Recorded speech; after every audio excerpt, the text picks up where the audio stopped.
Naging maayos at matagumpay na inilunsad ngayong umaga ng Huwebes, October 5, 2023 ang himno ng Ungos Integrated National High School sa bayan ng Real, Lalawigan ng Quezon. Kasabay na rin ang kanilang pagdiriwang na World Teachers Day na masayang-masaya ang mga guro at mga mag-aaral na nakiisa sa naturang aktibidad. Pinangunahan mismo ni Ma'am Yulini Portales, Principal 4 ng nasabing paaralan.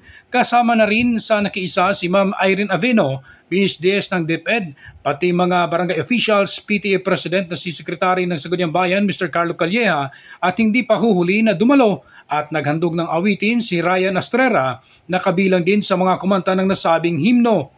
Ayon kay Ma'am Yulini Portales, sa unang entrada pa lamang at hanggang sa kaligitnaan ng kanta ay tumitindig na ang kanilang balahibo at isa umano itong patunay na matatag at dekalidad na edukasyon ang siyang ipinapatupad ng nasabing paaralan. Para sa mga mag-aaral nito ng Ungos Integrated National High School, pagpapakita ng kanilang katatagan, pagbubuklod, pagkakaisa at pagmamahalan upang tumayo at maging paraan para sila ay magpursige na mag-aral ng mabuti, umungos para sa patuloy na pagunlad ng paaralang Ungos.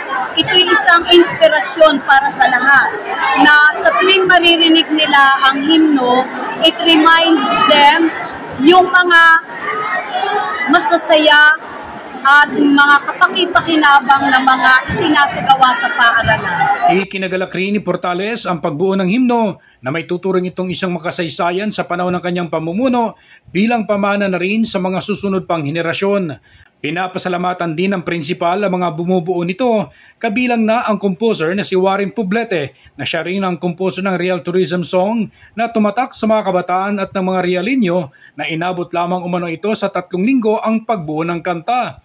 Kapansin-pansin din sa naturang himno na hindi lang hanggang kanta at may sayaw pa na may kasamang choreography kaya naaaliw ang mga kabataang estudyante.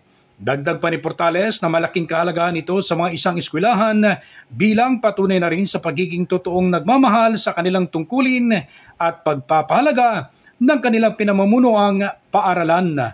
Kami ay